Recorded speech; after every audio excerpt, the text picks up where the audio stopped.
Good morning, good afternoon, good evening, everybody.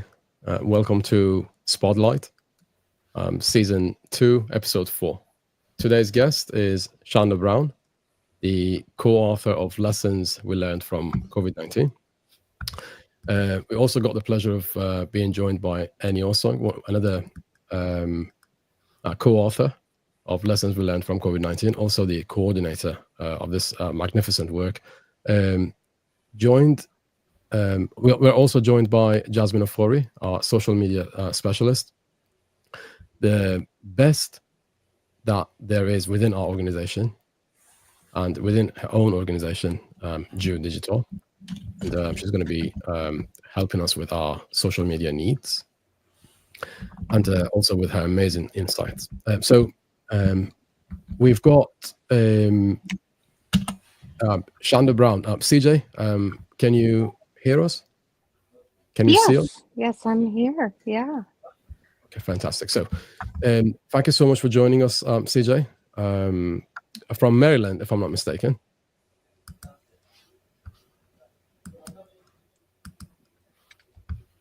Okay, so we're going to start by a really quick introduction. By the way, guys, thank you so much for joining. Noni, Sharon, Rose, and many other people who have actually joined us across different platforms on Facebook, LinkedIn, YouTube. And ladies and gentlemen, I'll give you Annie Osong. Annie, how are you today? And what have you got for us today? I'm good. It's a great day. So welcome to those who've joined us, like you say. So my good friends are here. Excellent. It's been a marvelous day. There are days that excite me more than others. So today is one of those days I'm like, yay! Almost like it almost reinforces why I exist as a business. In case you're wondering what I'm waffling about, right? So my mission is, like I always say, to make people famous, to elevate my friends who do amazing things. And I've had a weekend where I've made 3 people international best-selling authors. That's the mission, right? So suddenly, we have William Plange and his book, No Human is Useless. So we got 8 international best-selling categories from him yesterday. So now his life changed forever. Now he's got that by his name until the day he dies, right? Every other book he writes will have that next to it. And then yesterday it was Tolu Ekoye and her husband Kingsley. They wrote a book, Raging Waters. Again, we've now made that, as we talk now, 6-time international best-selling authors. That's the dream, right? If I make a promise and I deliver, it gives me more joy than people probably realize. So I got people who are super happy. No, they did, and I guess part of my joy is it's not what I do, it's what my friends do. It's the friends they make. So those two, William and Tolu and Kingsley, they've gone all out to do what I suggested, what I recommend, which is build a community of friends. You don't get bestseller unless you have real friends who are going to buy the book, right? Of course. And these 3 people, they've gone all out for months, for weeks, to make real friends, and the friends become good for them. That's for me success. That's what my success looks like. So when you say, how's your day going, Annie? I can tell you straight away, I'm having the best day ever. Of course, it's Dr. Lisa's birthday as well, by the way. And Lisa Fevick. That's again another one of them. Yeah, of course. Friends. Happy birthday, Lisa. I say in public as well. She's like, you made me a video. I'm like, yeah, I did. Happy birthday, Lisa.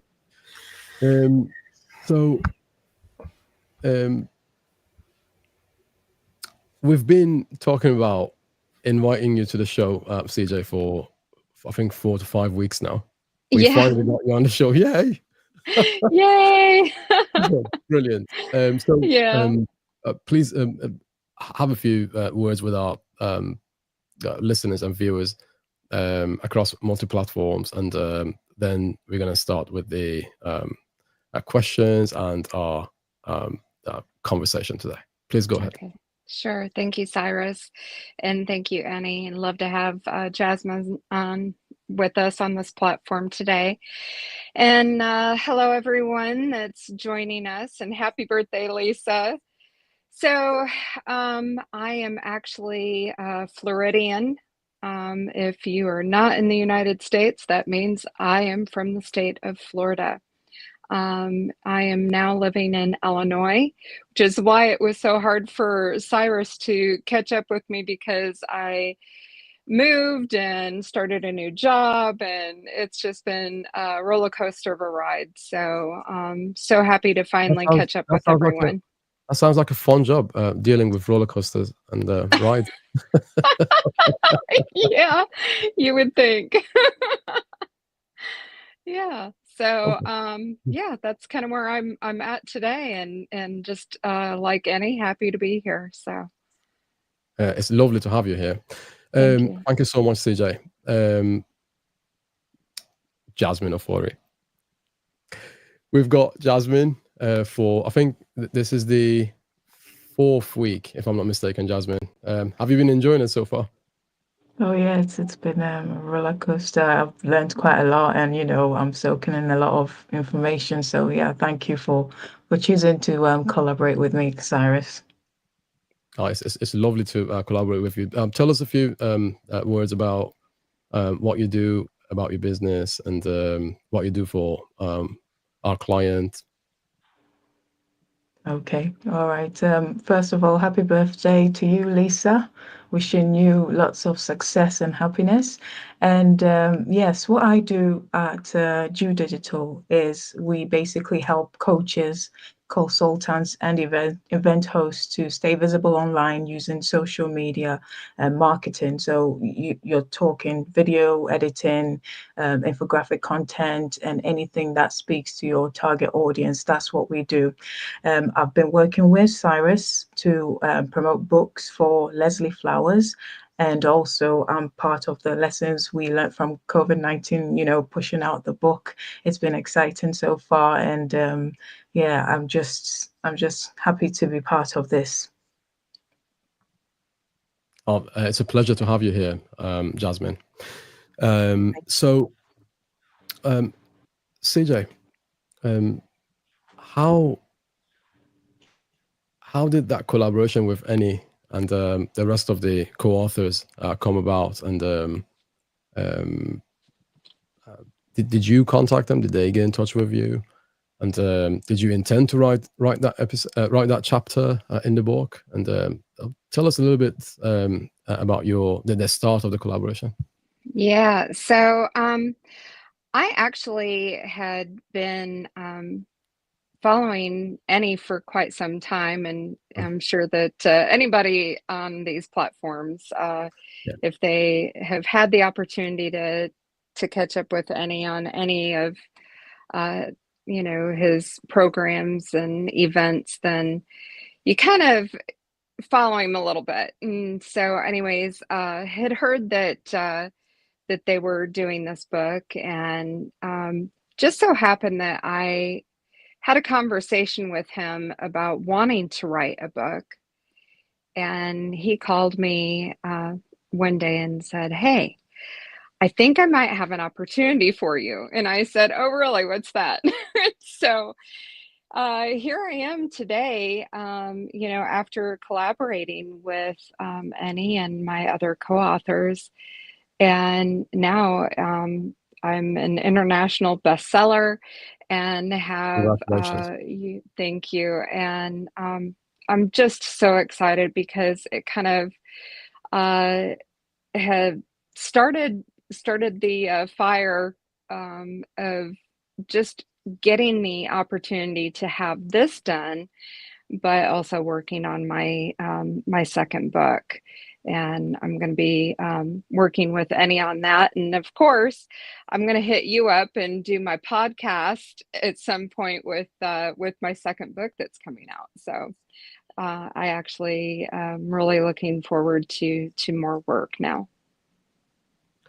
it's lovely to know about the fact that the first one, thanks to any song, turned into an international bestseller. And Yes. have you got a Yes. title in mind for the second one, or a title that you can share?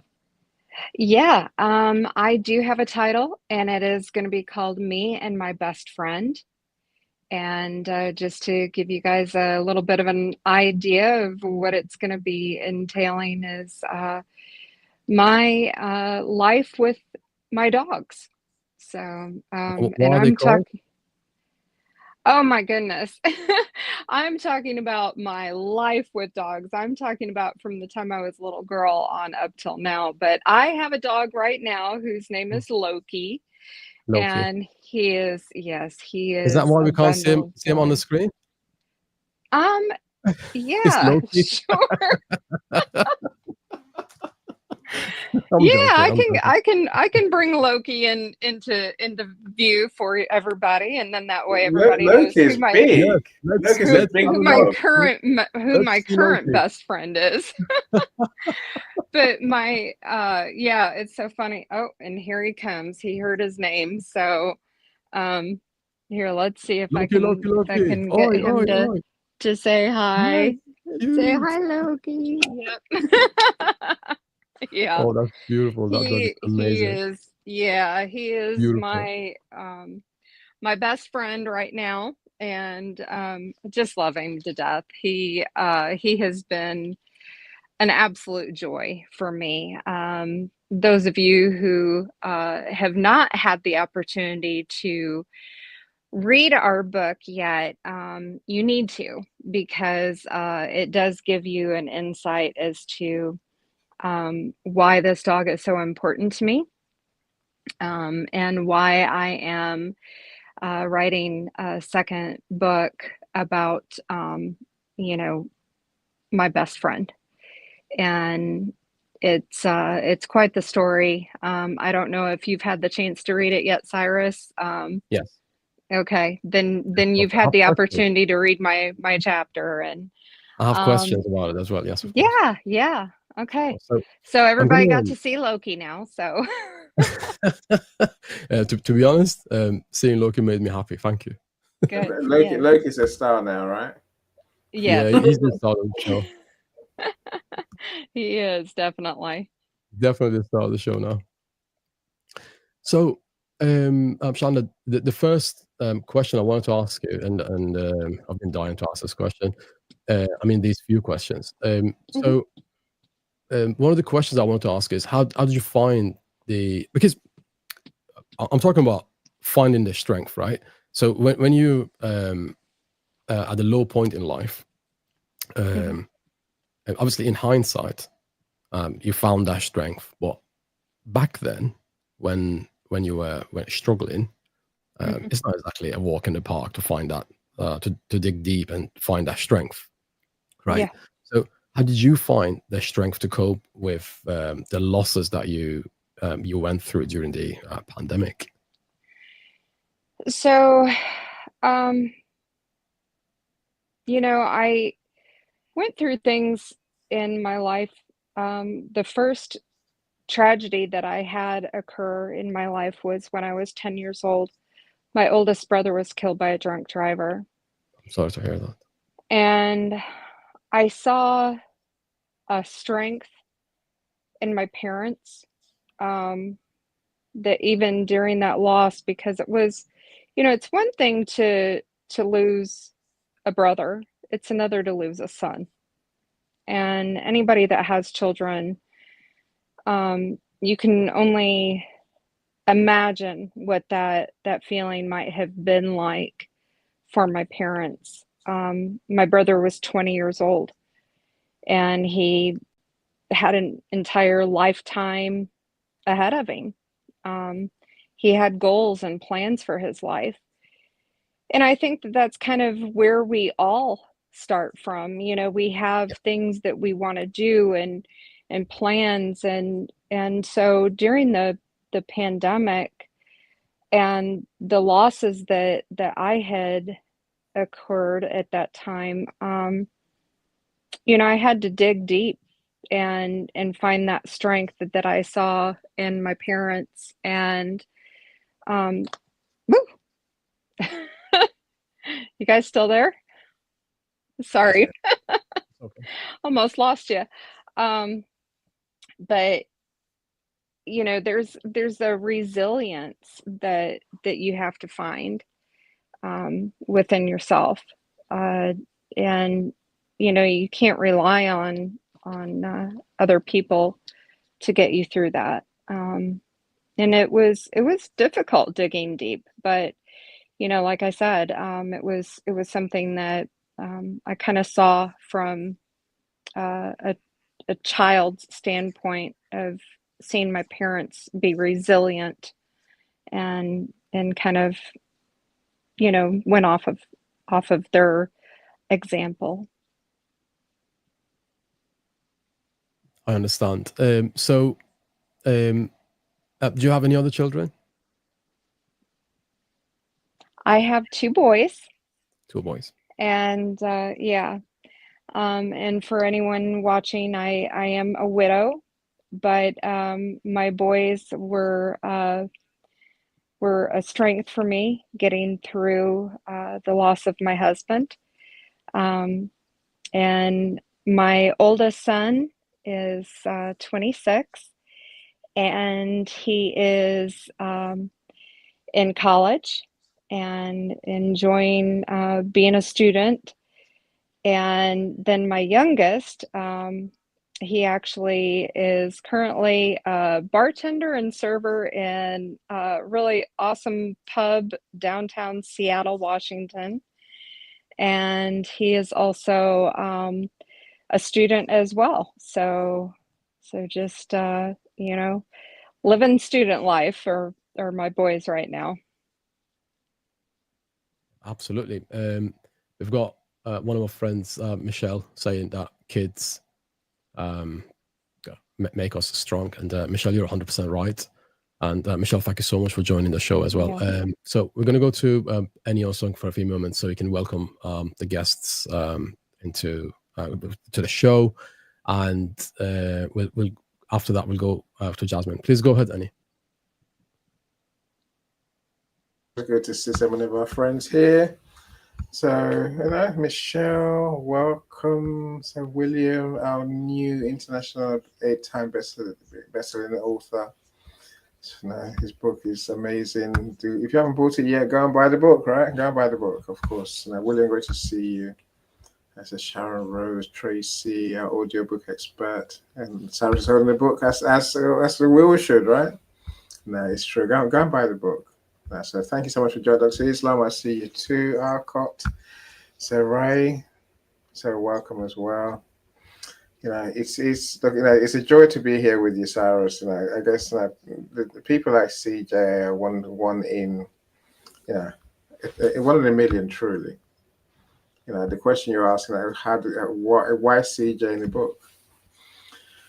Because now, when you know CJ's story, then you realize it's a unique story in terms of what the other authors have been through, what I've been through.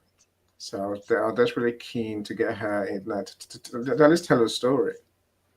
You know, I guess she has overcome so much, and you know, I'm so glad that you're in the book, CJ. I really am, and you know, it's yeah, and maybe writing is therapeutic in a way, right? Maybe writing is, if it's not therapeutic, it's cathartic. You feel better afterwards, right?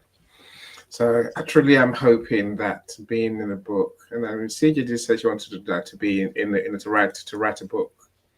So when the chance came up, I naturally ran towards her and said, "Please, let's do it, right?" And luckily, she said yes. Yeah, but it is a hard story. It's a hard, hard experiences, and I guess it makes me realize is when we think we have hard times, some people have really hard times. You know, Absolutely. so CJ is one of those truly, who's, fighting the fight and winning. That's the beauty of it, right? She told us story. We can all learn from it, but I think there's more inspiration in the way CJ lives and what she, how, she's finding her joy in this thing called life. I do wonder what we would do if it was me. What would I do? I always ask that I question. was thinking exactly the same thing. Many people turn to things they shouldn't turn to if they were in her shoes. I'm just saying that in your face. Love me or hate me. That's the thing about me. I always speak my mind, and here's what's on my mind now. How did you manage to pull it off and become an international bestseller as well after everything you lost and everyone you lost? Yeah, so I'm full of admiration for you, honestly, full of admiration. thank you. So the first couple of years, it was not so easy. I really struggled, especially within the first 6 months. Um, Man, I think one of the biggest things for me was, I kind of had to, I felt like I had to kind of hold it together for my youngest son, Tristan, who's the one who's living in Seattle right now. Um, he was still living at home with me at the time, and his birthday was October of that year, and um, we actually went to go and see a movie. And I, after the movie was over, I just sat there and I was crying. And I looked at him and I said, Tristan, I'm so, so sorry. And he's like, don't be sorry, Mom. It's okay. And for him to say that to me, it made me feel good, because it meant that I, along the way, did something right with my children to understand empathy and sympathy.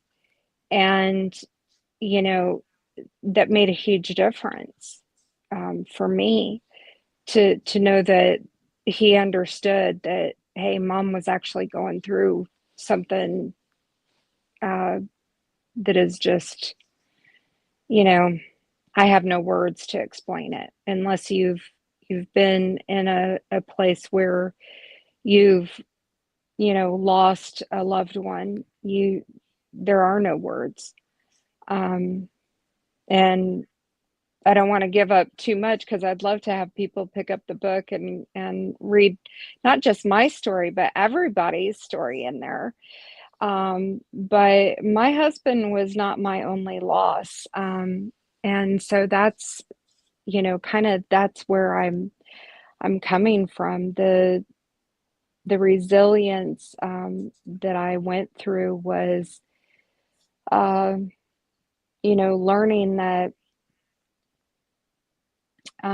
when I actually did try and take my own life, and twice, in fact. And I kind of had to put myself in the place of my children and realize that it would be extremely difficult for them to have not just lost a stepdad, but then losing their mother. It would have been so much more difficult on them to pick up the pieces and continue on in their lives. And so, yeah, Michelle had said, kids make us strong. And I think, yeah, if it had not been for two things, actually. One, my kids, and two, my dog. And it wasn't Loki at the time, but that's another story. One you'll read about in the book, if you're able to. But my dog, I had to get up and make sure that he got fed and got water and went outside.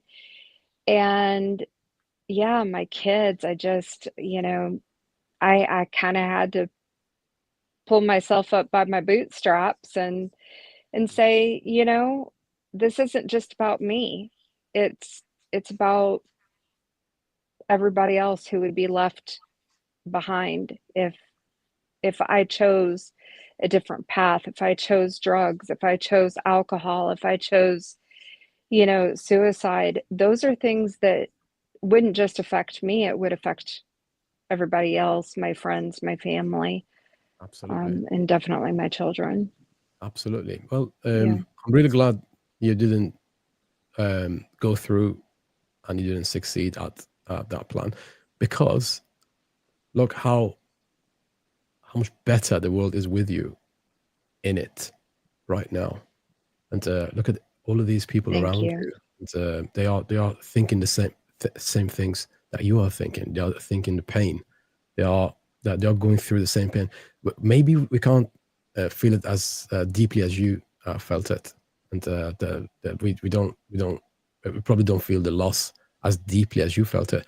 But at least there are other people who went through the same thing as you, and also people who haven't gone through it. At least they're trying to understand, because they want to know.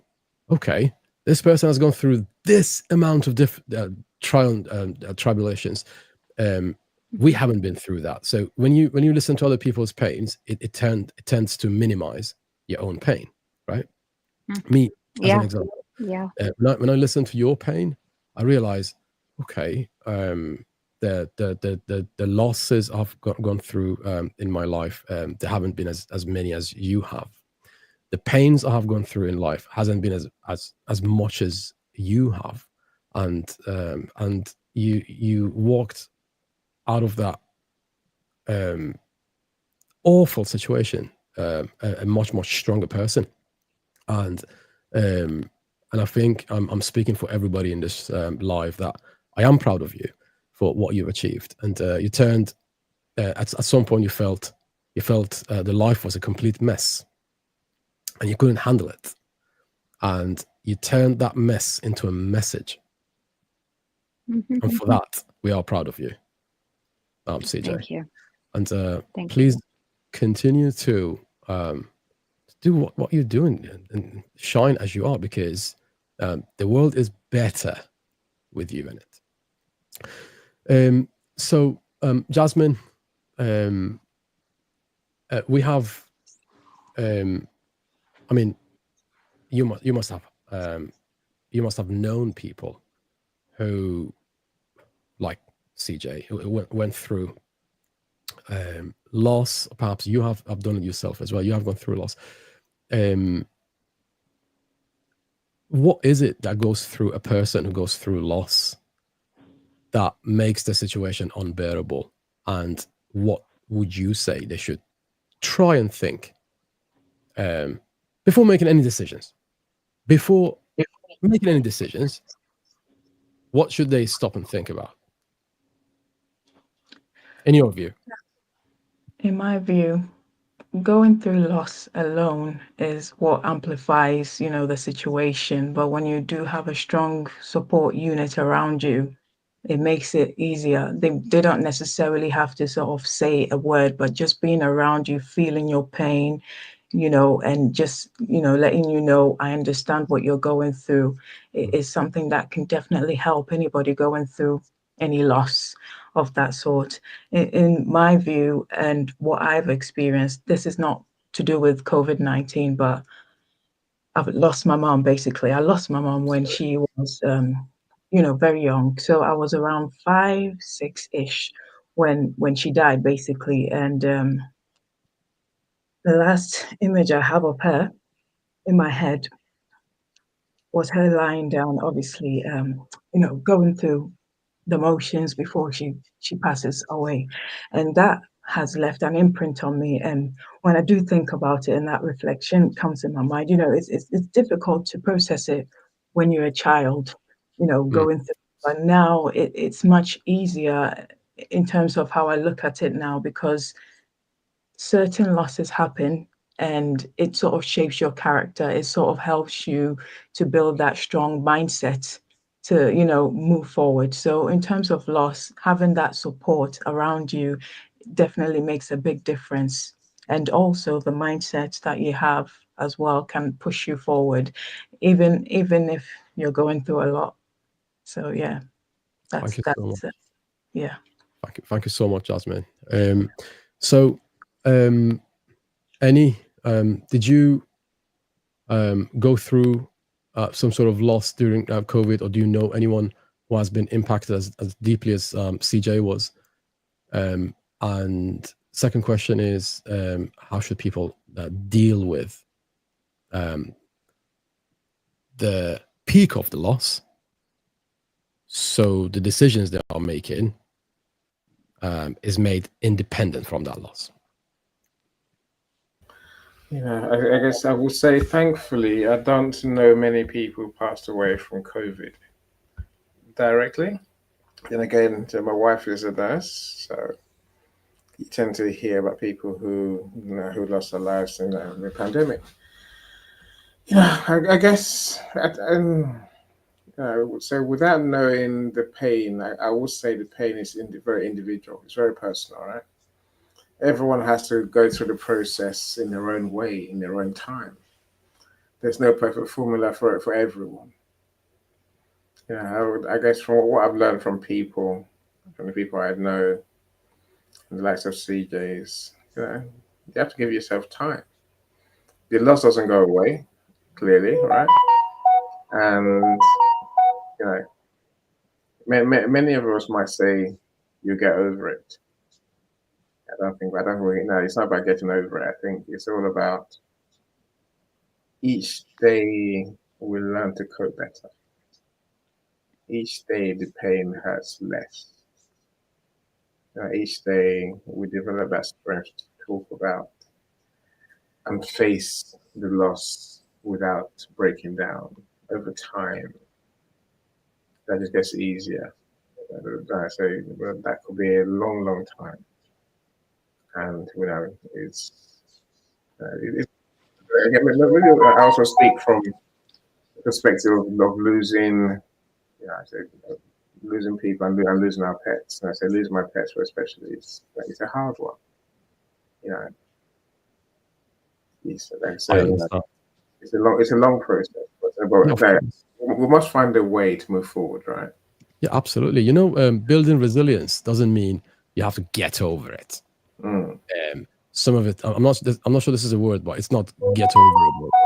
You can't get over a loss, but you can learn how to live with it day by day, one day at a time, because that's how life happens, right? One day at a time. Okay, it is 12. It's midnight. I'm gonna go bed. So I survived today. Tomorrow, I'm gonna find a new way to live with my loss. And perhaps you don't want to forget about the memories of the nearest and the dearest that you have lost, and perhaps you shouldn't. However, they didn't want you. They wouldn't want you to do something that you shouldn't. They want you to carry on living, right? So yes, live, yes, because they are living through you. You shouldn't discontinue that process, right? So they're gone. You are living. You're alive. Okay. So there's a point in it. The point is to carry on. It's not to move on. It's to carry on, right?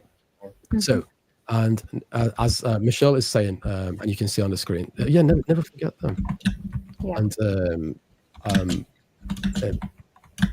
I will have a conversation with you, Arcot, as well, regarding the difficulty that you went through after the show as well.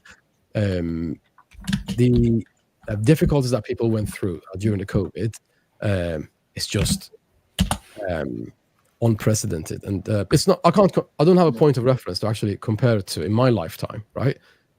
Maybe our grandparents could compare it to Second World War or the First World War, or more awful pandemics before that. But this pandemic that we went through, we didn't see it coming.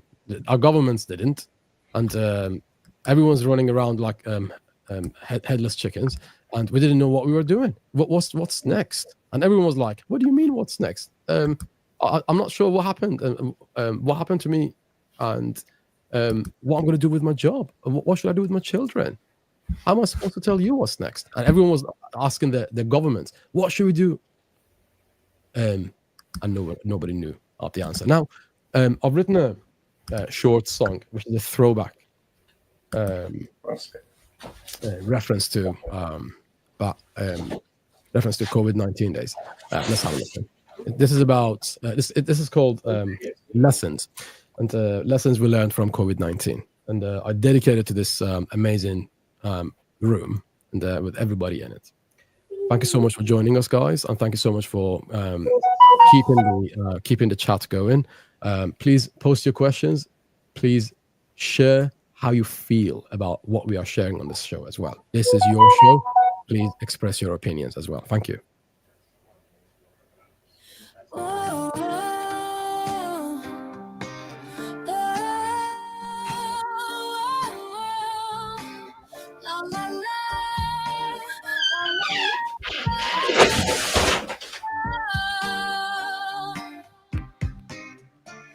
Our hopes married our fears, and our minds divorced our sanity. Later on we found out the dodgy vaccine was just another thing of vanity. Lost our faith in humanity. We struggled to get used to our tragic and new reality. The vaccine made some richer, made some sicker, but it didn't save humanity. Isolation and frustration felt by every nation. No one seemed to enjoy the circus of inoculation. Made in a lab in the 60s, but they called it a Chinese innovation. Winter of frustration felt by every sick nation. No chance of survival for some, no hope for salvation. The lessons we learned from COVID-19. Promises were broken, the virus was mean. We kept our masks on, we kept our hands clean. These are the lessons we learned from COVID-19. Locked in our homes, we saw the world change fast. What we thought would save us, it didn't last. Masks and distance, fear in every glance. We were dancing blindfolded, we never stood a chance to win with elegance. Fear spread like wildfire across every station. Hope felt like a distant, fading sensation. No answers were clear, just more complication. Winter dragged on and on, testing every generation. We found out in the end it's not about the cure, but how we rise again and what we can endure. In the loss we found each other, a truth so divine. These are the lessons of our time. We put our faith in our governments, put our faith in the big pharma. We lost our parents, our kids, our jobs, and called it fate and karma. The lessons we learned from COVID-19. Promises were broken, the virus was mean. We kept our masks on, we kept our hands clean. These are the lessons we learned from COVID-19. Lessons we learned from COVID-19. Promises were broken, the virus was. Thank you so much for listening, guys. If you've just joined the show, guys, please remember this is second season, 4th episode. Building resilience through creativity and collaboration. We've got CJ Brown, Shanda Brown, on the show today. One of the co-authors of Lessons We Learned from COVID-19. We've got Ennio Song, another co-author on this amazing team and the coordinator and the man behind the publication of this book. And we've got Jasmine Ofori on the show, and I'm Cyrus, Whisper Boy. And it's a pleasure to be here amongst you, amazing men and women. So Michelle is saying the cure that everyone was after was rising again. So, and I had one important question here. Henry Stevenson has asked this question, guys. What is the best way to fill up the vacuum that is created by loss? I'm going to let CJ take this question first, and I'm going to give you my answer as well. Please go ahead, CJ. So, Henry, that's a great question because loss does leave us with a giant hole. And the one thing that I would say, uh, I don't know that it's the best way, but reaching out to people and letting them know that you need help, because that was the one thing that I did. I isolated, and it was so easy to do during COVID, wasn't it? I mean, we didn't have any outside sources, and I didn't have my husband, and my kids were gone, and my mother was fighting bone marrow cancer. So it's not like I could just go and drop in, and see her. And um, you know, my dad at the time was sickly as well, after having stroke and heart attacks. And so, yeah, isolation is not really the way to go. More reaching out and letting people know, hey, I'm really going through something. This loss is kicking my butt. Please help me.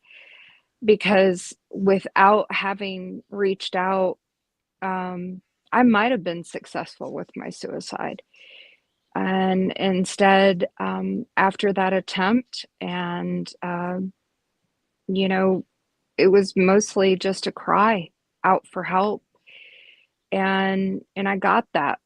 I had someone that paid for a month of therapy for me, and so I saw a therapist, spoke with friends, and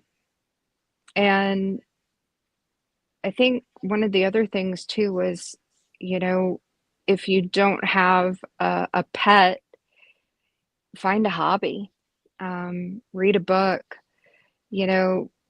Those are things that I really started doing, including journaling. And I get people that laugh at me when I say this, but I took up coloring. It just was a way of kind of escaping into a picture with, kind of maybe reverting back into my childhood a little bit, I guess, with, picking colored pencils and markers, and kind of just losing myself in that, and letting my dog help me through some of it. But those were the things that kind of helped fill a void for me. Thank you so much, CJ, for your great share, and thank you so much for being there. And also thank you so much for putting all of those experiences that would have annihilated many other people, but you didn't. You weren't phased out by the pain. You just stood back up, and that makes me feel proud of you, and it makes me feel inspired by you. Now, the question that Henry just asked is quite a pivotal question, and it's very, very important. That question: what is the best way to fill up the vacuum that is created by loss? Now, back to the original point: can we get over it? Perhaps not. Let's be realistic about it. Okay, can we learn how to live with it day by day? Yes, you can. Yes, you can. Perhaps it's a poor example, but when you lose a tooth, you somehow learn.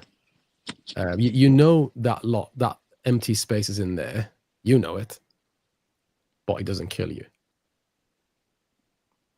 It is a void.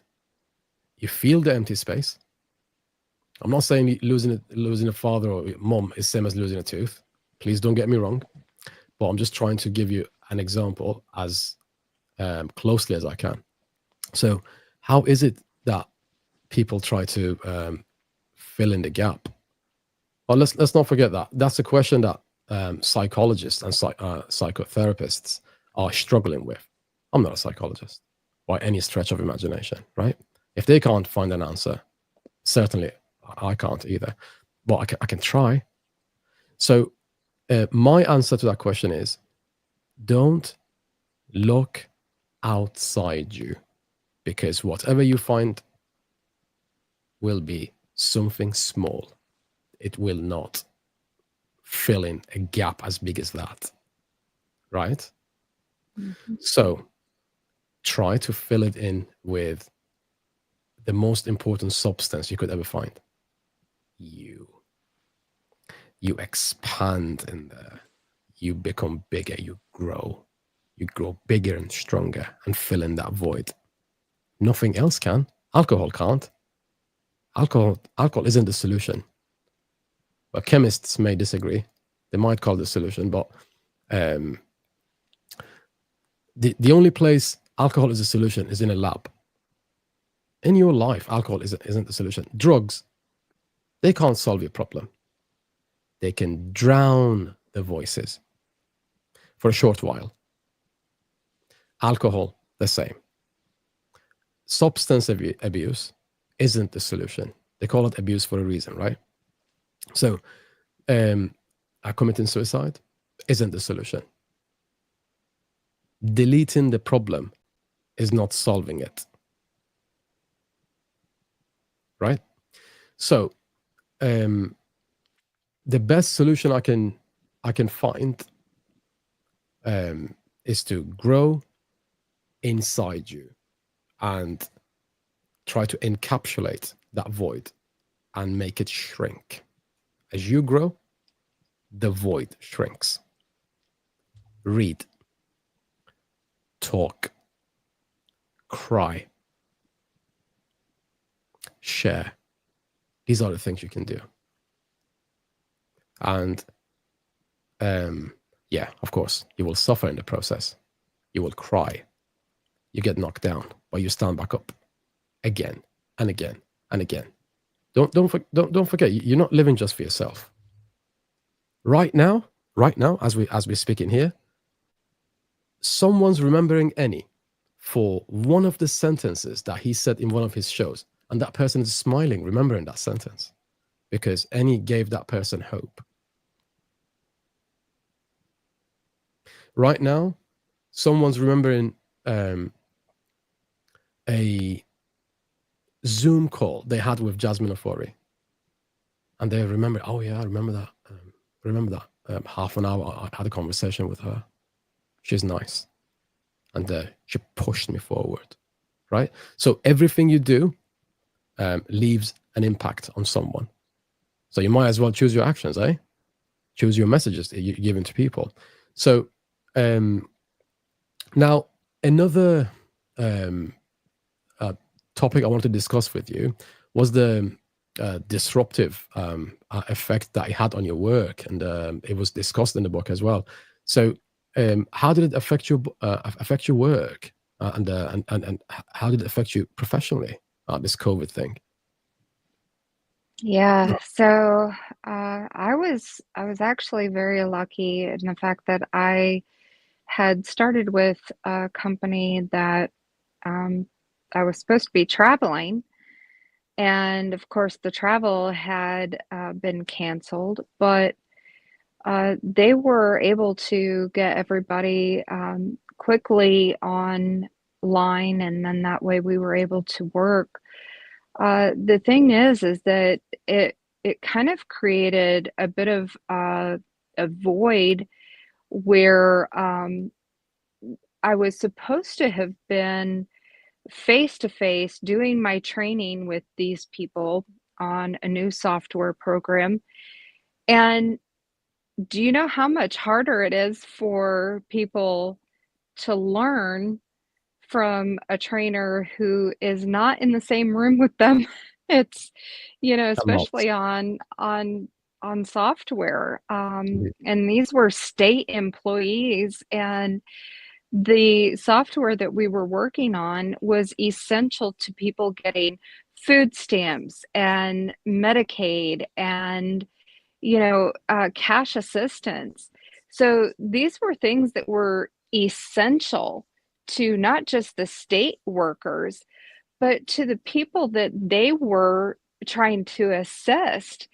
And so here I was, trying to walk, these employees through this updated software, um, where they're trying to get their work done on a daily basis because it's essential to, everyday life for a lot of these people, especially when we were going through the pandemic and people were relying on food stamps and Medicaid and cash assistance, at that point in time, because a lot of people not in my shoes lost their jobs.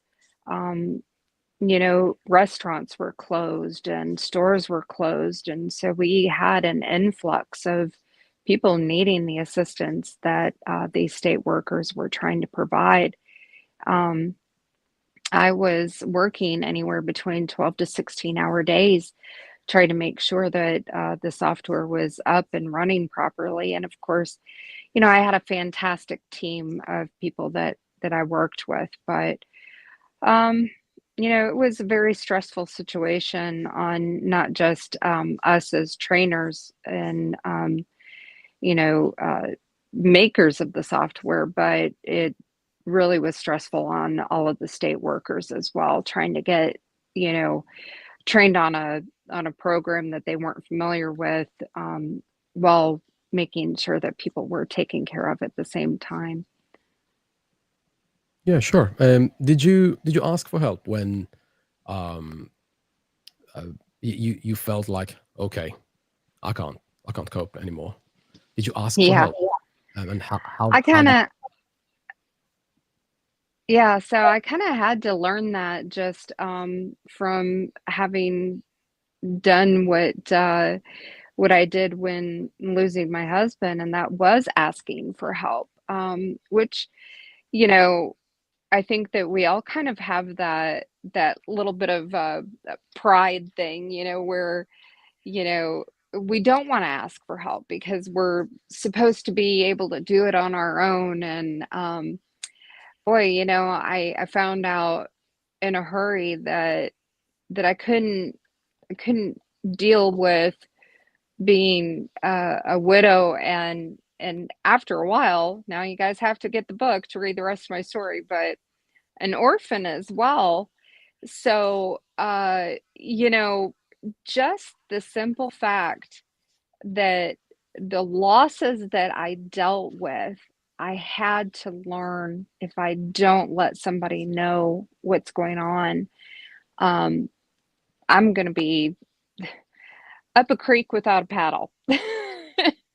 And when you're dealing with people that are in need of assistance, in need of, having someone at the other end, making sure that their family is getting food, making sure that their family has, medical care and a way to, pay their rent.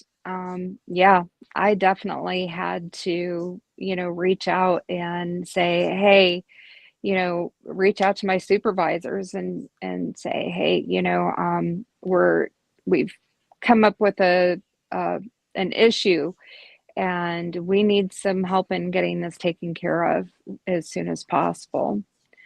Um, One thing that I kind of want to go back to Henry's question real quick and tell you guys something about grief, if you don't mind, Cyrus, and that is, by all means, please go ahead.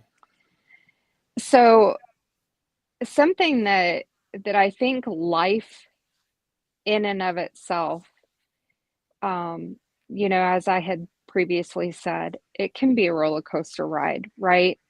We have our good days, we have our bad days, and it doesn't have to necessarily mean a pandemic or a great loss. It can just be, hey, the bills are piling up, and how are we going to pay this bill if we, if we don't pay this one, will we be able to pay this one? I think that whether or not you've suffered any kind of losses, life in general is a roller coaster ride. So for me, I think we need to all remember this particular point. If you're familiar with the waves in an ocean, it's the ebb and flow, right? It's the rise and fall of those waves. And it can come crashing in, especially when there's a storm. And that's exactly what grief is like.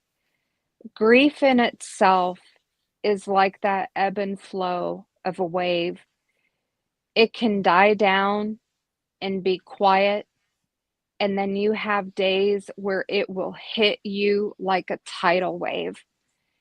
And it can be something of, a song will bring back a memory, a smell will bring back a memory. And we have to reach that point where we know that it's going to calm down again, that it's not going to be this way every single hour of every single day anymore, that you can take that tidal wave and try and reach the top. Look for the light when that wave hits you in the face, because you're going to have to come up for air. You're going to have to maybe look for a lifeguard, and just know that tomorrow is another day. It's a fresh start. Each and every single day that we have is new. We don't have to carry that grief with us through another day. We don't have to carry the stress of today into tomorrow. Tomorrow has enough worries of its own. Let tomorrow worry about itself. It'll get here soon enough. Wow, that's beautiful. Thank you so much. So now it's time for us to watch a quick video, which is about our fantastic sponsor, Ms. Leslie Flowers. And after that, we'll go to Eniel Song for a couple of questions to ask this fantastic co-author as well. There is no power greater than love. Imagine, what if there was a world beyond what we can see? What if our dreams were not just dreams? What if there is a place where we can live and love in peace and harmony? What if a science fiction romance wasn't fiction? Get ready to lose yourself with Lee and Van in a romantic adventure that up to now was just a fantasy. You will discover love has no boundaries.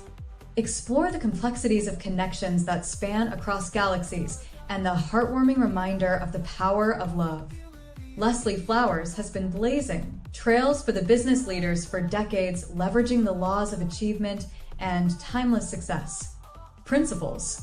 Already an acclaimed writer, her new book invites you to explore what could be. With a passion for exploring the human condition and the mysteries of the universe, Leslie invites you to come along on this interstellar journey that will stay with you long after you finish the last page.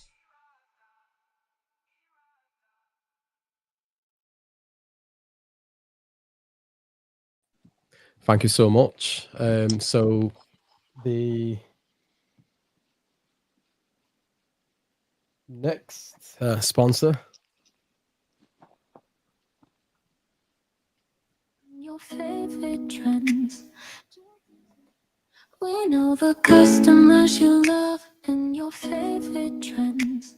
Julian's it always here, where your advertising friends will boost your social views with a trendy blend. With Jasmine Ofori guiding you, your success will never end.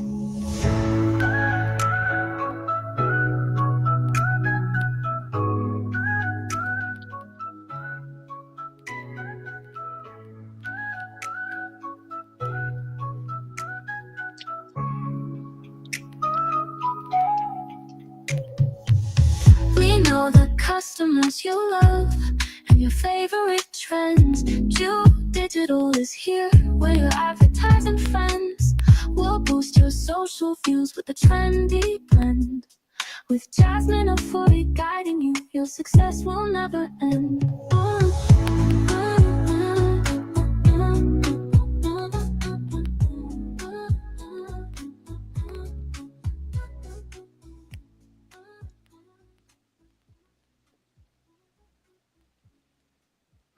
Thank you so much, Jasmine. Thanks for sponsoring the show as well. Now, Annie, you are the driving force behind this book, and you basically are the boss, really, when it comes to creating this book. Also, you contributed to the book yourself as well. So the idea was to share with people what resilience is, what it does, and you always tell me this COVID, this wave of COVID that came is not the only one. Perhaps there's going to be another one in the future, in our lifetime or in our children's lifetime. What did you learn, Annie, from creation of this book, and from mixing all of those other chapters and all of those other experiences together? By the way, the book's available on Amazon, guys. Please go ahead and obtain your own copy. Please go ahead, Annie. What did you learn, and which is worthy of sharing on this show? I mean, I could spend a whole lifetime talking about lessons I learned, because, fortunate me to have amazing co-authors like Chanda in the book. So you can't read, Chanda's story and not learn a lot. But no, there's Chanda and I, just 2 of the 10 in the book, right? And let's maybe to answer Henry's question, which I'm sure will give you some sort of answer to your question as well, Cyrus. I think part of what I learned in the process is that we need to build the foundations, and we'll do that by, I guess, really one thinking ahead, right? You hear these words I would say every day: resilience, strength. These do mean something. I think that what I learned from my co-authors and from this process of writing the book, which is also I think preparing for when things do go terribly wrong, is that resilience is it's not just a word. It's things that we do. So what are those things? And part of those things is, I think, it's finding your own peace. I think it's finding your sense of purpose. That's what buys you peace in the end. As I'm seeing Michelle dropping some amazing comments. But I think there is a point about, we need to find our peace in our souls. So when things do go wrong, we're not, we're shaking, but we're not shaking to breaking point. COVID, really made me learn, and for all my co-author stories, it's about how they learned to find the strength amongst them, in themselves, like you said earlier, Cyrus. That strength to truly face life and go again. That I think finding your purpose, finding a way where you can impact other people, where you can help people positively. Is it a case of replacing what you've lost? Probably not. Again, I think your point, Sarah, is about building on what we are and becoming bigger. To a degree, it can feel like you're replacing what you lost with activities. I get that. No, that's not it. I think that it's more. There's a bigger point to it, which is more about finding your sense of fulfillment. That thing that truly makes your life worth living. Because that's what, in the end, is going to take you from where you are today to what we all have to do, which is live a life, build a legacy, find happiness somehow. I said, of course, on that journey, we meet people. With people that we can learn from, people that we can inspire, people that we can impact. And so that's part of the lesson that I've learned from my friends, and also that I've learned in terms of how we deal with losses like that we're going to experience. Because as I say, apart from the pandemic is guaranteed, Cyrus. Of course, our taxes are guaranteed, our tax bills are guaranteed as well, and the demise and losses we're going to experience are guaranteed too. So there's three things that are guaranteed, right? And so apart from the taxes, I'll leave that alone. Let me leave that up for a second. But literally, we have to find a way to deal with losses. I think when they happen, so the only way we can do that is by having a greater purpose in life that we're actually working towards. That when we do, it actually gives us joy. And I think finding friends to collaborate with, to work in partnership with. It's a source of support, like Chandra mentioned earlier, but it's also a source of helping us get to our goals quicker. So it's all wrapped up in one. It's find our purpose, find our place. I guess find our sense of fulfillment, find out this legacy that we have to build one day, right? And rather than waiting till tomorrow, waiting till tomorrow to start, we need to start that today. That's what I learned from my friends, really. And what that looks like for everyone is very different. I said Zion, with his farming support for his community, that's amazing. I said everyone has our separate ways. Dr. Marcia doing more Christian-based coaching. I'm saying everyone has their own way, right? This book is probably one of my ways in terms of collaborating with others, bringing others' stories to light.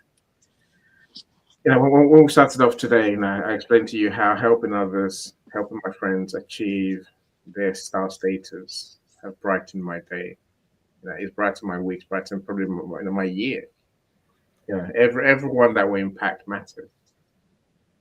And I guess people, imagine the virtual circle that we can live when we live to impact others positively, others live to impact us positively. There's no end to this goodness, right? He's a permanent impact. Could you please do us a favor and quickly go through the list of the co-authors very quickly and give them a yeah. Okay. I'll start with the hard ones first, like this time. Normally we start with the easy ones, and then you forget which ones you've forgotten, right? So there's Audrey Joseph, there's Nancy O'Neill, there's Chanda, obviously, there's Michelle. No, not Michelle, sorry, Margaret Martinez, there's Zion. Who have I missed that? There's Tolu, there's Marcia. Who have I missed out? Professor Roxana, did you say? Professor Roxana? Professor Roxana, yeah, Professor Roxana. Yeah, is that it? Is that all 10? Zion. I mentioned him, didn't I think Olabimpe is on there as well. You didn't say any also. He said I'm the organizer, right? No, you have a chapter in there. Stop it. No, they're all amazing authors. They all write amazingly, and they're all stories to tell. That's the beauty of it. But there really are 10 of us, including me. So Well, that's fantastic. Ever since I joined LinkedIn, this group of 10 people that Annie just mentioned, including Annie, this group has made my life much more fulfilled, and because of the meaningful friendships I created with them, and I'm loving it on LinkedIn right now, to be honest. And I had my live shows on TikTok, but it was mostly like DJing and helping people do their marketing, etc. But ever since I joined LinkedIn, it feels like something that was missing has been found in my life, and that is purpose. And right now, I'm helping people get a voice, and and I publish that voice, and that makes me happy. And since childhood, since I was like 3, 4, I would record myself, and I would play it for my mom and dad, and for our guests, and I would bore the hell out of them, but they had to sit down and smile and listen. And so nothing left in that department, to be honest. But so I found my passion on LinkedIn, and that is talking to you amazing people, and giving the authors the voice, because what do the authors do? They give other people a voice, right?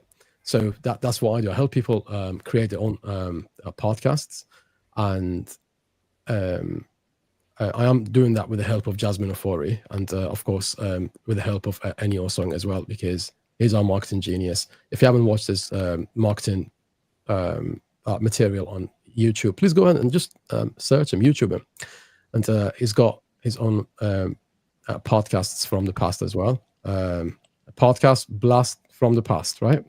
So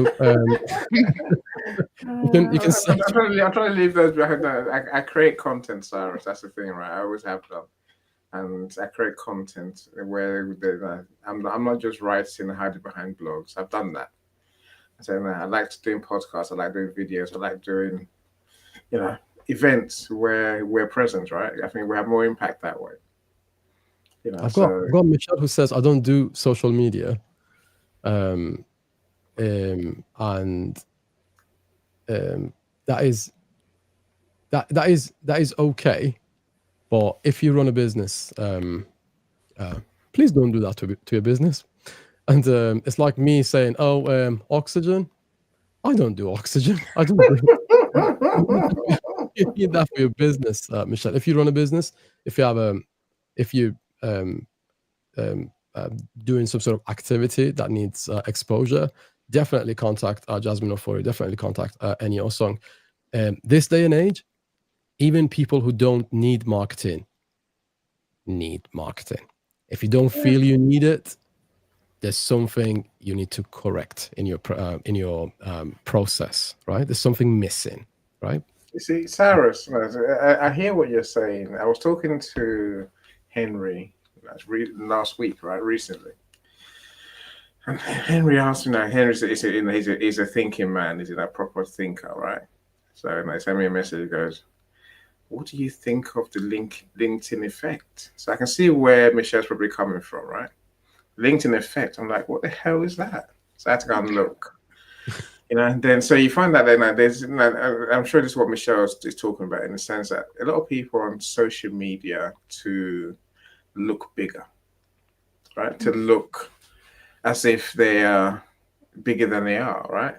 So you have, the admin in the business suddenly becoming the manager on LinkedIn. They will never say they're admin. They say they're the manager, the CEO. They say they are. Are you with me? People elevate themselves with that substance. So I know it's a problem. I think being on and so maybe I'm lucky that many of my friends, as I see Paulette on screen as well. Many of my friends and my co-authors. What you see is what you get. We are who we are, and we're doing. We're not just trying. We're actually doing. That's a joy in my life, really. So I get to meet and know people who, they're making an impact.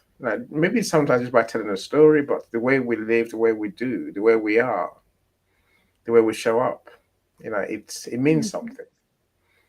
And I think we need to sort of remember that when we do social media. It's not all about broadcasting the good stuff and broadcasting one way almost stories that don't really resonate. We have to be real. That's the point of the book. That's the point of my friends, and it's a joy to have people like you and Jasmine, who are real.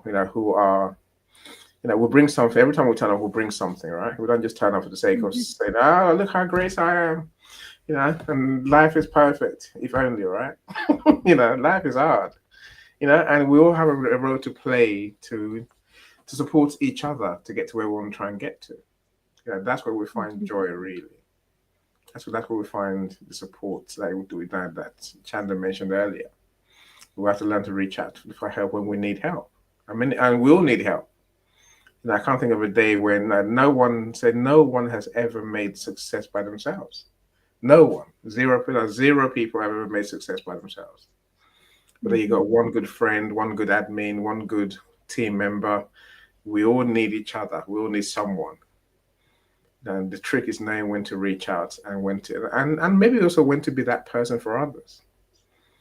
Because I see a lot of people, part of this LinkedIn effect I just talked about, a lot of people want from others, but when you say, it's your time to give, can you support someone? They even go into, they disappear, become ghosts, literally, right? So you don't see or hear of them. Let's not be those people. Let's be the ones actually there to do good on social media. Thankfully, we have this medium of events where we can actually show up rather than just doing blogs and posts. You know what, Annie? Most it really depends how realistic you are when it comes to success and failure in business and in publishing, right? I know a lot of publishers. I know a lot of people who've published books who come to me and say, nobody's talking about my book.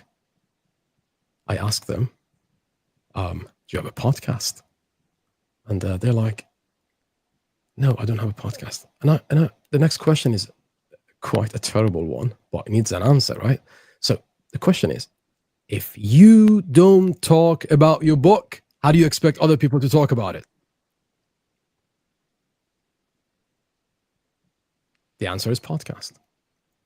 So you want to be in the heads of your listeners, of your prospects, of your potential readers. Okay. So if you're not in there, somebody else will. Well, Nike is doing it. Adidas is doing it. People with kind of material products are doing it and filling that void in there. Yeah. So the space is in there. 30% of the day is the target of every marketer, right? All of the fuss is about that 30% of the time that people have, 30% of the day that people have during the day, right? So there's a war going on out there. There's a fight going on out there for capturing my attention and yours, right? And that is constant, right? Yes. So if I don't do my marketing right, if I don't create my podcast and talk about my book, other people will fill that void. And because 30% of the day is filled in with lunch hour, dinner hour, breakfast hour, daydreaming, etc., right? Look around you. People aren't 100% efficient because they do a lot of daydream. That goes with human nature. It's inseparable. Okay, there's kind of linkage between the two, human life and daydreaming. If we don't daydream, we don't get partners, we don't get children, we don't get jobs. You have to daydream, right? So, and in that space, there's a demand, right? And you should supply. The demand is there. You should supply. So if you're wondering why your book isn't selling, the first question you need to ask yourself is, what is it that you've been doing? What is it that you've been doing to get people to buy your book? Have you been talking to the likes of Jasmine Ofori? Jasmine, can you go to Facebook and advertise for me? Because I've been advertising on Facebook and I've not been getting the results that I wanted. Can you please help me with that? NEO song, I have published once and it didn't work. Can you help me with the relaunch? CJ, I've been thinking about, I'm too scared to write my story. You wrote your story. You've lost a lot of friends and family members and a lot of things, and your mental health was endangered for months or years, and you made a massive comeback. How did you do it? So you need to talk to people who have actually did something next to impossible. You need to talk to likes of Paulette Hallam. I know someone called Paulette Hallam on LinkedIn, and she had a conversation with me. Guys, one conversation with Paulette Hallam, it turns you around, because it should, honestly, you need to have a conversation with this feisty woman. She's from south of England, from Oxford, and she's the next best thing after the Oxford Dictionary. She's the next best thing, guys. She's phenomenal. One conversation, guys, and she showed me the fact that I've not been diagnosed with ADHD officially. However, when you search and talk to different experts, and then you realize, okay, so you have a lot of those symptoms, etc., etc. Is it your fault? Is it something you should be ashamed of? Is it something that shouldn't have happened? And then you realize the real answer's in there, because she's a non-practicing psychologist. She's not practicing right now, but she knows the ways. Have a conversation with Paulette Hallam. She's on the screen right now. When it comes to publishing, talk to Eni Osung. You can see Eni on the screen right now. Well, his name is not on the screen, so I'm gonna. Why is my name not on the screen? It was there earlier. Yeah, Eni, because you've been paying attention to the tin of biscuits, Eni, I think. Not me. Not I joined. I haven't moved. I haven't on the screen, my friend. I know there. Any Global Media. It's always there, right? Look. That's Cyrus. I think it's a great issue. For the biscuits, Eni. I haven't touched the biscuits. They're over there. If I was eating biscuits, you see me eating. You see me eating biscuits and cracking nuts. I'm not doing that yet. I'm waiting patiently. We're gonna have a 10 minutes. I'll lose the will not to eat. So Cyrus and I would say, just to build on your point, my friend. Michelle, you do have a book in you. You have something that we can all learn from you. Explore telling your story and explore helping the world with your genius. That's what I'll say to you for sure, right? They say, Cyrus says, talk to anyone, talk to Chanda, talk to people who've written books or written their stories.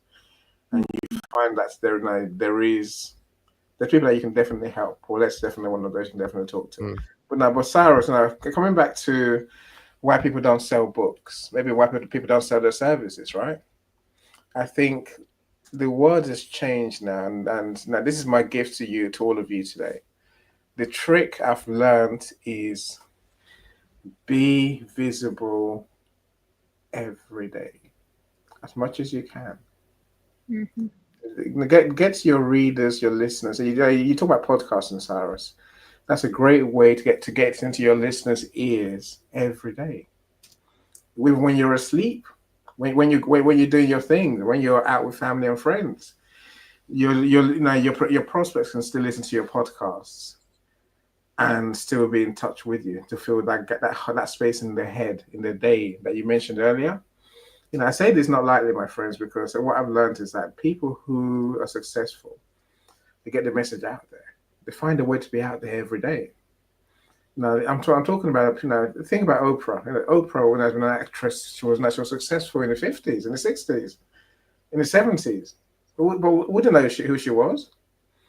Only when she found a way to be on TV and Oprah Winfrey show every day, that's how the world knows who she is. And I think of many other, TV personalities and people who do TV every day, right? Now, being on TV constantly, being in the media constantly, is how they really found fame. That's the answer. We see this done every day by people on radio. Radio presenters, they have an audience that's engaged because they're there every day. They're there. I'm not saying put yourself there every day. I'm saying, but you can be there more days than not. Be visible. If no one knows, if no one sees or hears you, someone else fills that gap. Whether there's podcasts, whether there's events, whether it's blogs, whether it's newsletters, and find a way to be reaching people, pretty much 3 or 4 times a week. That when they won't forget you when the time comes, they will definitely know. They definitely know to call you when they don't know when they need your help. I would say that. Absolutely. So, guys, please remember, if you wish to improve your business in some way or shape or form, find people who've done it before. If it worked for them, it will work for you, right? Mm-hmm. So if Shanda can turn her life around the way she did, and you already know, CJ, how proud of you we are. If you can go from mess to message, that is not an easy process, guys, by the way. And if you've been to my previous shows, you already know, guys, we speak our mind here, right? There's no judgment, because we're not judges, we are marketers, right? So we don't judge people. So when you come to our show, please ask a question, any question. And at the end of the day, if we don't know the answer, we will research, and we research a little bit more, and then we come back with the answer. If we don't know the answer, if we know it, we will give you the answer there and then. So, and just like Michelle said, yeah, it's not a one size fits it all, guys. It's not. Mm-hmm. It's individual. Let me tell you something about how individual things can be. Okay, so let's say Annie has 3 sons, as an example. With Annie, it is a 4th person in that family, right? So the accent that you will find in that family is 4 different accents, even though he's the father and they are the sons and they are the brothers. They are each other's brothers, right? So it's called idiolect. So when the accents of the same family members can be different, you should expect that the mentality of these people is also different, right? And that's within the same family, by the way, right? So when you extrapolate and extend it to members of different families, you will see a wider range of change, right? So, so if you're going through loss, if you're going through difficulty in business, if you're going through any sort of trial and turbulence, please find someone who has gone through the same kind of pain. Google, okay? Google it. Remember, guys, people don't read books for fun. Not many people do that. People read books to solve a problem. So if you're an author and you write a book, please make sure that book is a problem solver. Just like the lessons we learned from COVID-19 is. It is a problem solver. Why is it how is it a problem solver? It has looked at COVID-19 from 10 different points of view. 10 different points of view. And is quite, the type of language that has been used in this book is quite candid as well. Like, people speak their mind. And that's why I like this book. The book is currently available on Amazon. And so I have got mine. Okay, I got the digital version, and I told Annie, "Hey, Annie, I got my digital version." He was like, "Why didn't you get the paperback?" I was like, "Okay, I'll go and get the paperback. Sorry, I got I got the paperback." Annie, you can see that. You can screenshot if you want. So, now, joking aside, guys, the book is worthy of your library. Okay, so get the book, put it in your library. Don't buy 1, get 2. For Christmas, here's a Christmas gift idea, guys. Okay, I want you to, here's a challenge, guys. I want you to go to Amazon. Maybe just to the website. You don't need to go to the Amazon in those in the actual Amazon. It's a little bit dangerous. Just go to the website amazon.com or amazon.co.uk if you are in the UK. And in case you're wondering where the UK is, it's a teeny tiny country somewhere in Europe, and so yeah, go to amazon.com or amazon.co.uk or Amazon in your country. Make this purchase, read it, and after you read it, after you got the answers to your questions, because I know you guys have questions about COVID, and it's not something I can find just anywhere. You find the answers in this book though, because these 10 people have looked at it in 10 different ways, right? So if I look at any area of science or any area of life in 10 different ways, surely I learn a lot about it, right?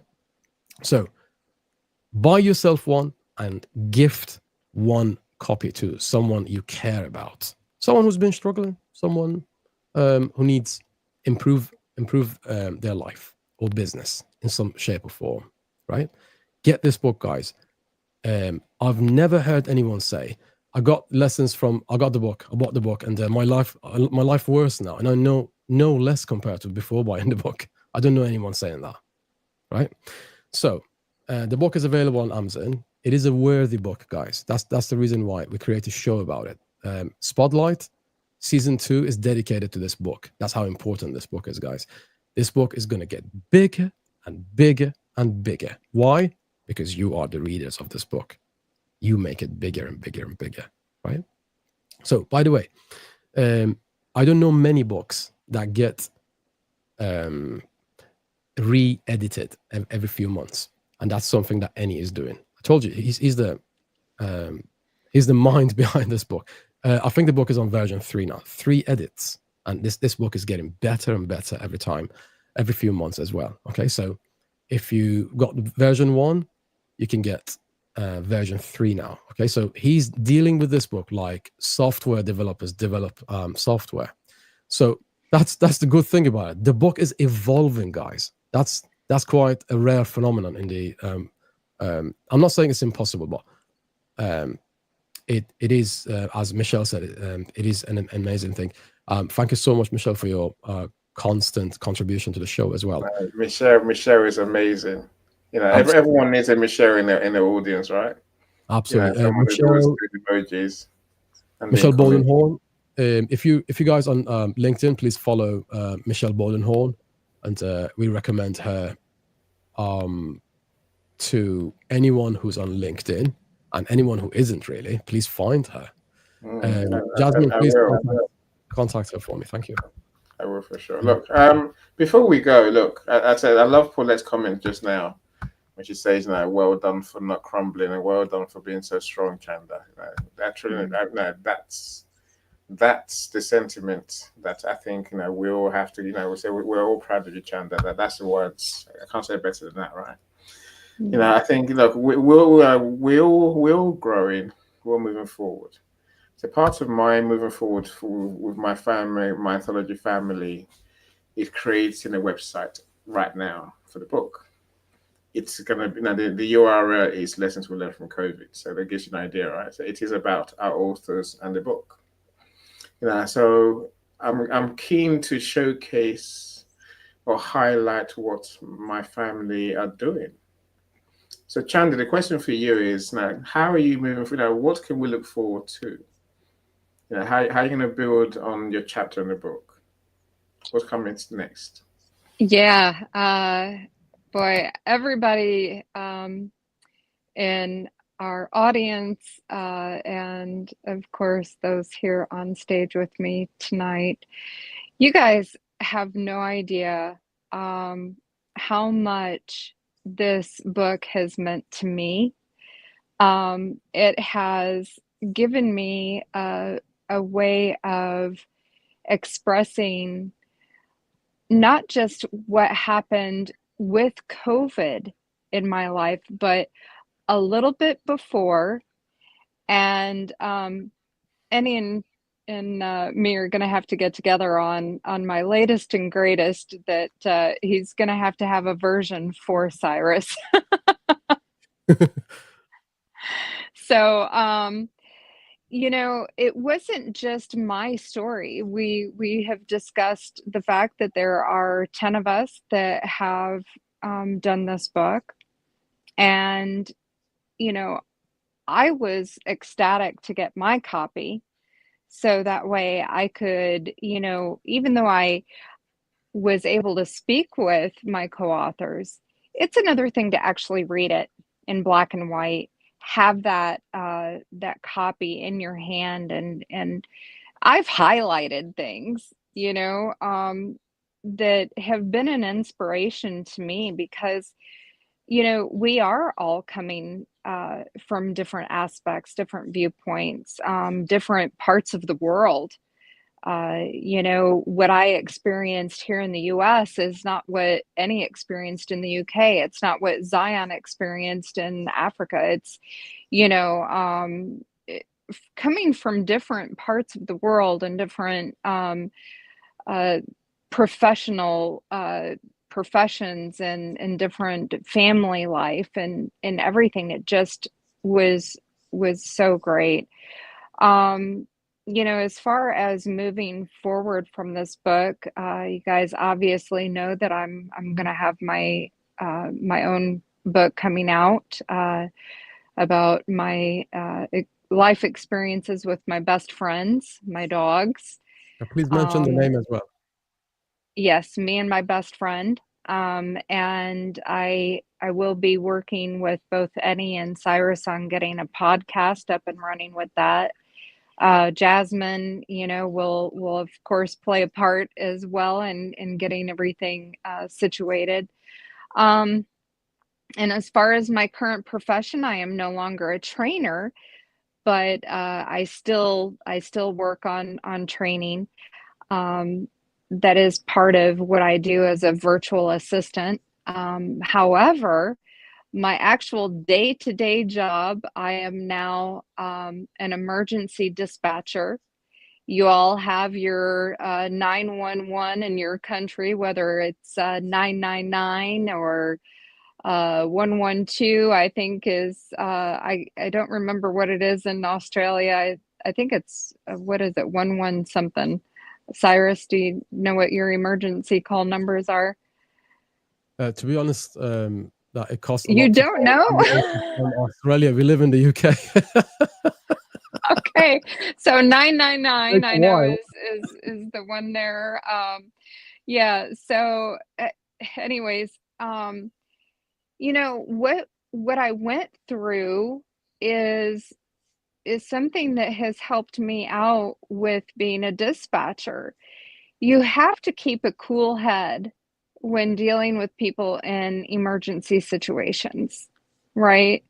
So I think that the one thing that you know, I can say is that, you know, walking away from this book, not only did I have my own experience, but looking at everyone else's experiences as well, gave me the opportunity to kind of, you know, realize there's not anything that I cannot overcome with the help of friends and the help of my dog, who is a little bit of a therapist himself. And I just want to say a special thank you to one of my friends, and that would be Paulette. She's been an absolutely wonderful inspiration and help to me in the time of trouble. And I cannot say enough about him. If you are on any kind of platform for social media, LinkedIn, make sure that you reach out to Annie. He's just one of a kind. And I'm gonna touch a little bit on what Michelle had said in regards to social media, if you don't mind, Cyrus, and that is the fact that Please go ahead.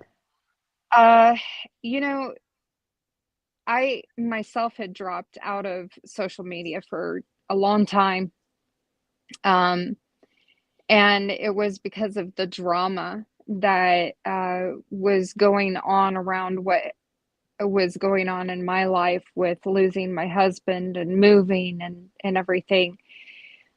And you can let yourself be sucked into that drama, or you can choose your friends a little better. Make sure that the friends that you have, whether it's Facebook, Instagram, TikTok, Snapchat, no matter what the platform is, make sure that the people that you have conversations with, that you're posting on your page to, that those friends that you have are positive, not a negative influence on your life. You need to have friends that are going to back you in regardless of what kind of situation that you're in. If you feel like you're at your, the end of your rope, you need to have friends that are going to be an encouragement. And I find that my friends that are here as guests, Cyrus and Jasmine and Annie, have been good friends to me that have continued to be encouraging. Those are the kind of things that you need to have on your media platforms, because I still have more that I'm going to do in my life. Yeah, my day-to-day might be an emergency dispatcher, but it's not my everything. It is just what is going to be paying the bills for the time being, until I can get further and further into the podcast and my virtual assistant work, and getting my book out and published. So be mindful of the platforms that you are on, and if you are on a platform, make sure that even what you post is nothing but positive. Absolutely. Speaking of social media platforms, we are lucky to have Jasmine Ofori here, and Yes. I'd like to ask for her input regarding how social media can help an author further the reach. How is it that that you can help them, and how is it that they can help themselves? Okay, social media can help you to further your reach, especially if you're building your brand online. You'll build a community behind you. I think that's the key when it comes to, reaching more people. Build that community who know you, like you, and trust you, and are, into your story. They bought into your story because your story matters. Your story is what connects them with you, and they're able to, relate better with you. In terms of staying visible and reaching more people, just like Annie said, be everywhere if you can. Post every day if you can, because by being consistently there, you're able to reach people more.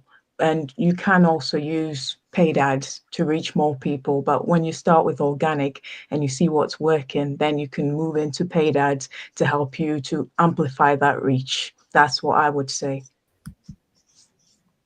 And in terms of the platforms that you're on, what advertising does for you is that obviously all these social media platforms use cookies, right? And those cookies report back to the social media runners what your interests are, what your age is, what you like, what you don't like, and that is how advertisers like Jasmine Ofori laser focus on the people who would love to read your book or listen to your podcast or watch your YouTube channel, right?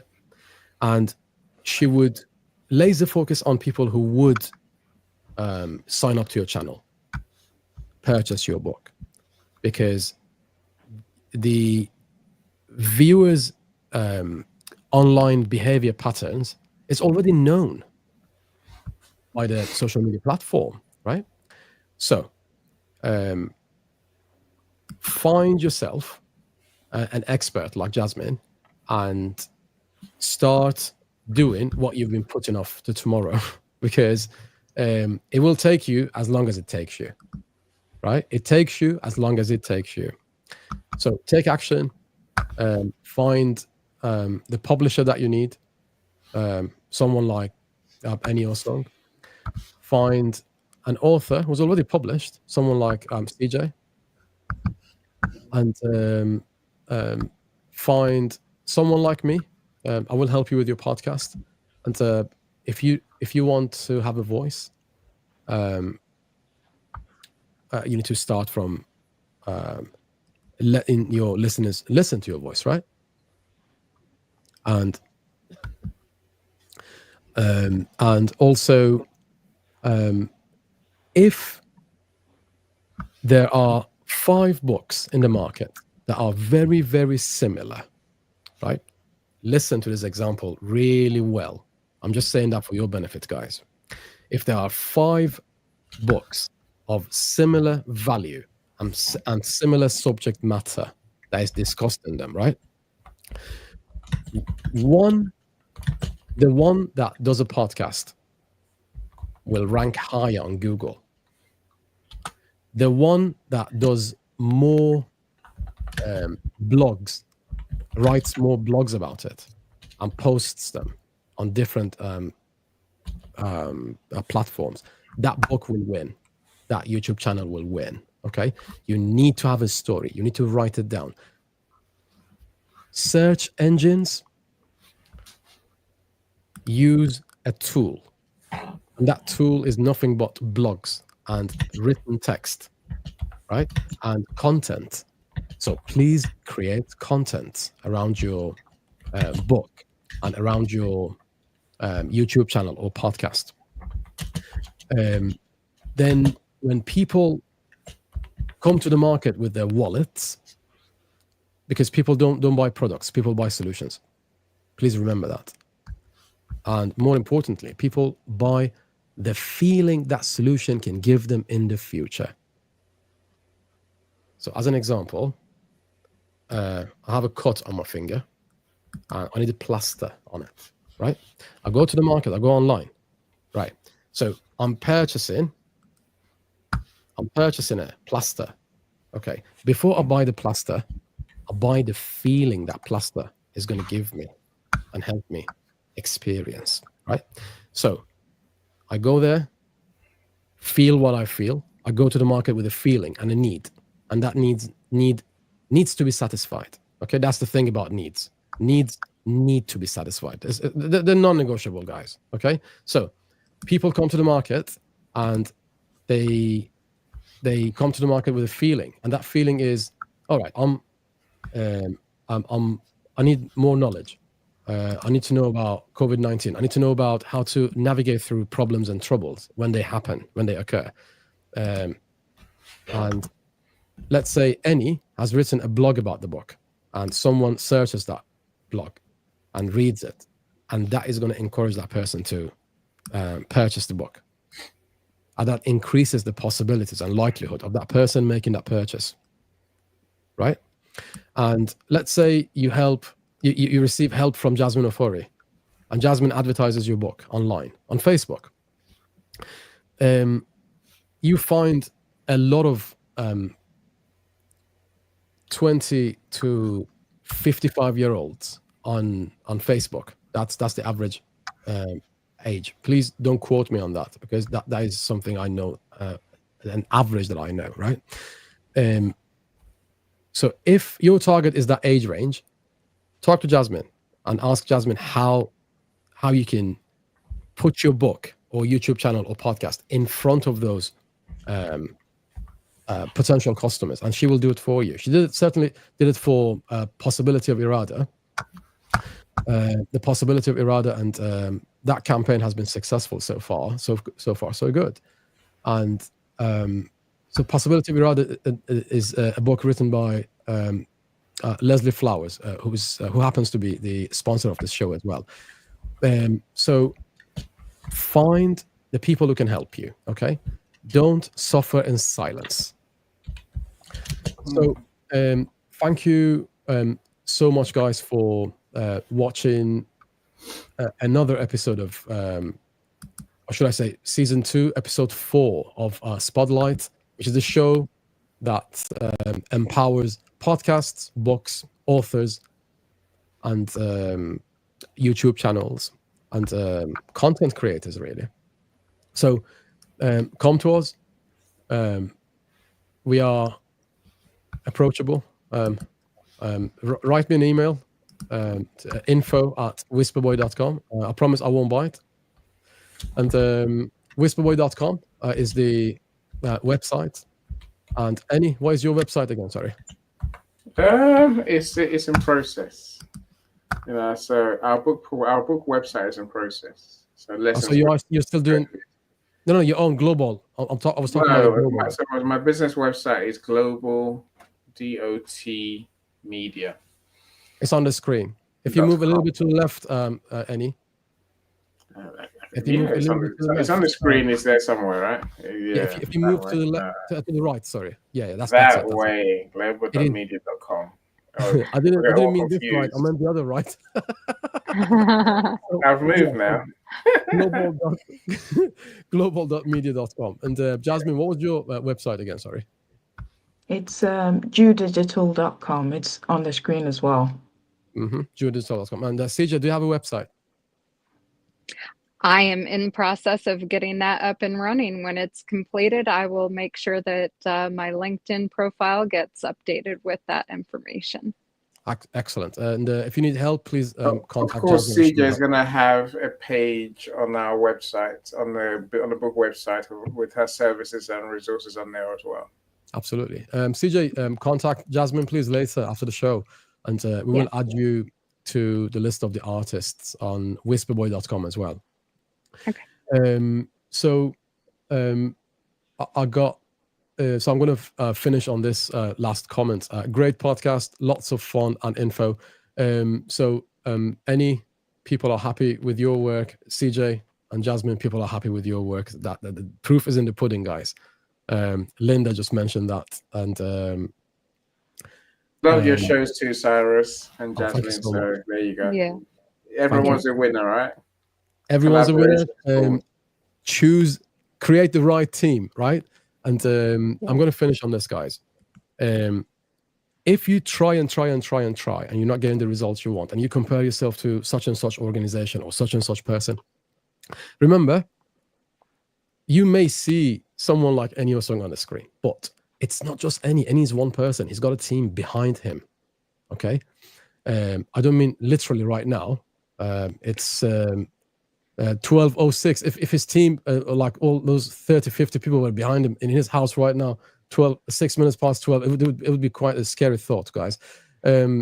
So, I mean, not literally, but please remember, guys, create a team. Your team will help you win, and you help your team win as well, right? So, and then everyone will be a winner, right? So, you will find the solution if you look for it. Okay. So thank you so much for joining another episode of that lessons we learned from COVID-19. Spotlight is happy to have housed lessons we learned from COVID-19 for as long as it has. And next episode, we're going to hopefully bring on another co-author of this fantastic book. Lessons we learned from COVID-19 is available on Amazon. please go ahead and make your purchase. Please gift it to someone. Christmas is around the corner. This is a very good gift idea, right? Gift this book to someone you love and care about. And one of those individuals is yourself. I'm sure you love yourself and you care about yourself, and you deserve purchasing this book, deserve having this book. So thank you so much for joining our show. Any closing comments, my friend? Huge thank you to you. Yeah. No, I'm saying this. Thank you to you. Of course, a huge thank you to our VIPs, as I call them. Linda, thanks for joining us. Linda's amazing support for our events and for our stars. Whether that's buying books, whether that's engaging with our superstars that we have and that working with us, collaborating with us. So thank you so much. Of course, Michelle, you're a new one for me today, but you're a breath of fresh air. We'll say our shows live because of people like you. So Jasmine and Cyrus, of course, many more people have joined us, and Dr. Amaka have mentioned you in the comments. So thank you, everyone. I'm here again next week, right? I have no idea who I'm here with now. It's I guess it could be Tulu, it could be Margaret, it could be someone else. So we'll find out, right? It could be Nancy for all we know. But we'll find out. And I always look forward to your shows. Are we going back to Saturday next week, or are we sticking out Sunday, Cyrus? What day would you like it to be, Annie? You name the day. Depends on what day suits my depends what day suits my superstar co-author who wants to be here with us. Yeah, next one is going to be on Saturday. Anyway, okay. Just check the schedule, and it's on Saturday. Superb. CJ, we'll talk later about your book. I'm excited for you. I'm more than excited. I mean, that's the book's exciting, right? Well, thank you, Cyrus. Thank you, everyone who's been with us. I appreciate you. Thank you so much. Jasmine, any closing comments, my friend? Yes. Going on the theme that we've discussed.